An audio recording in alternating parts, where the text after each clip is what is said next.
Bien, vamos a ir con algo similar, solo que ahora el tema es de dos lentes, ¿vale? En vez de ser dos espejos, pues son dos lentes. Pero el razonamiento o el procedimiento es análogo. Es decir, yo tengo dos lentes y yo coloco un objeto ahí. ¿Y qué es lo que va a ocurrir? Bueno, pues lo que va a ocurrir es que la primera lente forma una imagen que se comporta como objeto para la segunda. Bien, concretamente, ¿de qué nos hablaba este problema? Nos hablaba de dos lentes. La primera de ellas es convergente, con focal de 10 centímetros. La segunda, que está a 50 centímetros de la primera, divergente y 15 centímetros de focal. Ojo, porque es divergente. Por lo tanto, serán menos 15 centímetros. Y luego tenemos un objeto de 5 centímetros de altura colocado 20 centímetros delante de la lente convergente. Y me dice que calcule la posición de la imagen gráfica y analíticamente. Bueno, el sistema que tenemos, lo tengo puesto aquí. Vale, es una cosa así. Tengo una lente convergente, que esto es el trazado de rayos que pedía también el problema, en el apartado B. Lente convergente, la primera lente convergente de la que me habla, tiene una focal de 10 centímetros.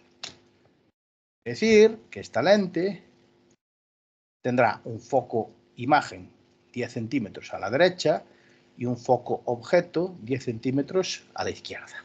Vale. Que luego hay una segunda lente que está a 50 centímetros de la primera. Es decir, que entre lente y lente tengo 50 centímetros. Perfecto. Vale. Y esa segunda lente es divergente. ¿Vale? Esa segunda lente es una lente divergente. Dice que tiene una focal de 15, que tengo que tener la precaución de ponerle menos 15. Además me dice que hay un objeto que se sitúa 20 centímetros a la izquierda de la primera lente. Es decir, que esto resulta que serán 20 centímetros. Vale. ¿Qué es lo primero que hay que hacer entonces? Lo primero que hay que hacer es calcular la imagen intermedia, que es la imagen que forma esta primera lente. Y para calcular esa imagen intermedia tenemos que aplicar, pues como es una lente, la fórmula de las lentes. Recordamos la fórmula de las lentes. 1 partido por S' menos 1 partido por S igual a 1 partido por F'. Muy bien. ¿Qué ponemos en cada una de estas cosas? S' es la cantidad a calcular. S es la distancia que hay desde la lente al objeto. Y si miramos otra vez el dibujo, desde esta lente hasta este objeto, dijimos hay 20 centímetros, pero son 20 centímetros a la izquierda. Por lo tanto, esos 20 centímetros tenemos que colocarlos como menos 20. ¿Vale? Entonces, menos 20. Igual a 1 partido por la focal. La primera lente, la lente que va a formar esa primera imagen, es una lente convergente de focal 10. ¿Vale? Entonces, 1 partido por 10. Convergente implica focal positiva. Si hacemos esto, resulta que nos da 20 centímetros. Y estos 20 centímetros, como siempre, hay que interpretarlos. Hay que decir qué quiere decir esto. Quiere decir que la imagen, S' me da dónde está formada la imagen, está 20 centímetros. Ahora, interpretamos el signo positivo a la derecha. ¿Y a la derecha de qué? A la derecha de la lente que está formando esta imagen. Es decir, que esta imagen intermedia, que es esta flechita que veis aquí, está situada 20 centímetros a la derecha de la lente. ¿Vale? Es decir, que estos son 20 centímetros. Muy bien. ¿Y ahora qué ocurre? Pues ahora lo que ocurre es que esta imagen intermedia es el objeto para el siguiente sistema óptico. Es decir, que esta imagen intermedia será el objeto para la lente divergente. Vale. ¿Qué ecuación tengo que aplicar para saber dónde está la imagen que forma la lente divergente de esta imagen intermedia? Pues la misma que antes. Es decir, tendré que utilizar la fórmula de las lentes, solo que ahora pues vamos a tener que cambiar las cantidades. Fórmula de las lentes, volvemos a ponerla otra vez y ahora sustituimos aquí valores. ¿Qué valores hay que sustituir aquí? Primero, S. S es menos 30. ¿Por qué S es menos 30? S es la distancia que hay desde la lente al objeto. ¿Y por qué es menos 30? Porque mi objeto ahora es esta imagen intermedia. Y si yo hago cálculos muy sencillos, si entre lentes había 50 centímetros y resulta que de la primera lente a la imagen hay 20, pues no queda más remedio que esta distancia de aquí sean 30 centímetros. Es decir, que el objeto de la lente divergente está situado 30 centímetros a su izquierda. Por eso, cuando yo aplico la fórmula de las lentes, aquí le pongo un menos 30. Igual a 1 partido por menos 15. ¿Vale? ¿Y por qué pongo menos 15? Porque la lente que está formando ahora la imagen es una lente divergente. Y una lente divergente tiene focal, por definición, negativa. Si nosotros hacemos la operación, nos queda que S' vale menos 10. Y como siempre, estos resultados en óptica son susceptibles o es necesario interpretarlos. ¿Cómo interpretamos este resultado? Pues este resultado se interpreta de una manera muy sencilla. La imagen está situada 10 centímetros, valor numérico, segundo el signo, como es negativo a la izquierda, y a la izquierda de la segunda lente, ¿vale? Esto es un error. Esto aquí no es primera lente, es de la segunda lente, ¿vale? Que es la que está formando ahora la imagen, ¿eh? De la segunda lente. ¿Vale? Entonces, ahí tenéis. El resultado es este. La imagen final estará situada 10 centímetros a la izquierda de la segunda lente. Que en el dibujo, esa imagen final es esta flechita de aquí. Tenemos ahí puesta, ¿vale? Esa sería la imagen final. Y estaría 10 centímetros a la izquierda de esa segunda lente. Que esta distancia de aquí es lo que serían los 10 centímetros. Vale. El problema no lo terminamos todavía, porque me dice calcula la posición de la imagen analítica y gráficamente. Gráficamente lo tenemos aquí. Explicamos brevemente este tema del trazado de rayos. El trazado de rayos, primero, hacemos el trazado de rayos para la lente convergente. ¿Cómo era el trazado de rayos para la lente convergente? Bueno, pues se trazaba un rayo paralelo que al llegar a la lente se desviaba pasando por su foco.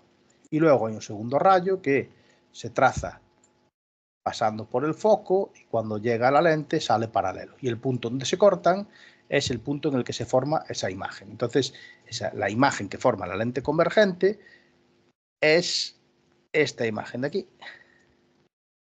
¿Vale? Y ahora, esa imagen actúa como objeto para la segunda lente. ¿Y cómo se traza, cómo se hace el trazado de rayos para la lente divergente? Bueno, pues para una lente divergente, el trazado de rayos se hacía de la siguiente manera. Se trazaba partiendo del origen o del extremo del objeto, de la punta de la flecha, una línea paralela que al llegar a la lente divergente rebota en la dirección que le marca el foco. ¿Vale? ¿Sí? Es decir, que podemos trazar simplemente esto. Y luego, el segundo rayo que se traza es el rayo que pasa por el centro de la lente y no se desvía. ¿Vale? Entonces, el rayo que pasa por el centro de la lente y no se desvía, que es este que tenéis aquí. ¿Vale? El punto de corte de esos dos sería el punto de corte de donde se forma la imagen. Pero resulta que estos dos rayos que yo estoy trazando, este y este, son dos rayos divergentes. Es decir, son dos rayos que cada vez se alejan más. Si no se cortan los rayos, lo que se van a cortar son sus prolongaciones. Entonces, lo que tengo que hacer es el rayo, este de aquí, que diverge, lo que tengo que hacer es prolongarlo hacia atrás. Es decir, que tendría que trazar un rayo que prolongara este en dirección inversa. Y entonces se me cortarán los rayos en un punto que debería ser el extremo de esta flecha. ¿Vale?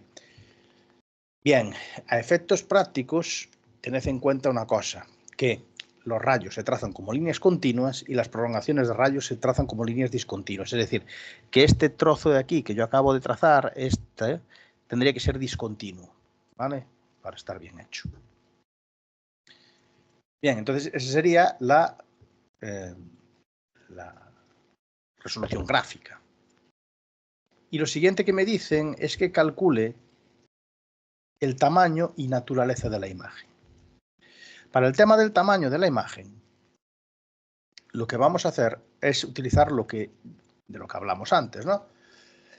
Que el aumento que forma un sistema atribuido a un sistema óptico es igual al producto de los aumentos individuales de cada uno de los sistemas que lo forman, ¿no? Por lo tanto, lo que calcularemos será el aumento de la primera lente, el aumento de la segunda y el aumento del sistema total es el producto de ambos. ¿Cuánto vale el aumento de la primera lente? Bueno, pues el aumento de la primera lente es S' partido por S. Esa es la expresión matemática para el aumento. S' yo lo calculé, podéis comprobar que me habían dado 20 y menos 20, ¿no? Entonces, que el aumento de la primera lente es menos 1. El aumento de la segunda, pues es exactamente lo mismo.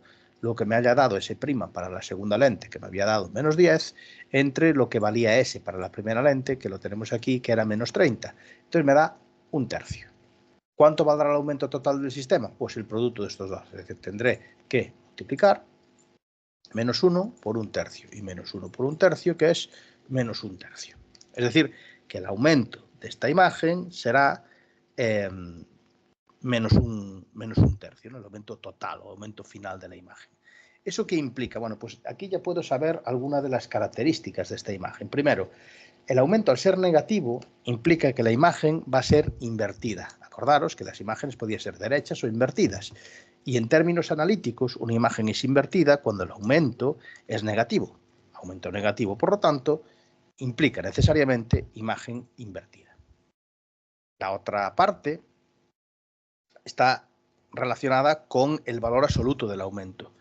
Si el valor absoluto del aumento es mayor que 1, la imagen es mayor. Si el valor absoluto del aumento es menor que 1, la imagen es... si el valor absoluto del aumento es mayor que 1 es mayor, si es menor que 1 es menor. En este caso, el valor absoluto del aumento es 0,33, es 1/3. Por lo tanto, esto nos va a dar una imagen menor. Y el tema de real o virtual, pues tenemos que mirarlo en si la imagen se forma como consecuencia del corte de rayos o del corte de sus prolongaciones. Como vimos, fue necesario prolongar uno de los rayos para yo poder obtener la imagen final. Por lo tanto, como la formación de la imagen final proviene del corte de prolongaciones de rayos, esa imagen final es una imagen virtual. ¿Vale? Bueno, el tamaño de la imagen, que me faltó por comentarlo, es el producto del aumento por el tamaño del objeto. El objeto me decía que medía 5 centímetros de altura, pues será menos 1/3 por 5, menos 1,67 centímetros, que es coherente con esto que tenemos aquí. El menos implica que la flecha va hacia abajo. Y si este objeto medía 5 centímetros de altura, si esto eran 5 centímetros, esta imagen vale menos 1,67, es decir, es menor que el objeto que la generó. Por lo tanto, y ya resumiendo, las características de la imagen serían virtual, invertida y menor, ¿vale? Y que se pueden inferir tanto analíticamente del valor absoluto del aumento y de su signo, como gráficamente en función de si las imágenes son formadas o se obtienen como consecuencia del corte de rayos o de sus prolongaciones en lo que se refiere a si la imagen es real o virtual.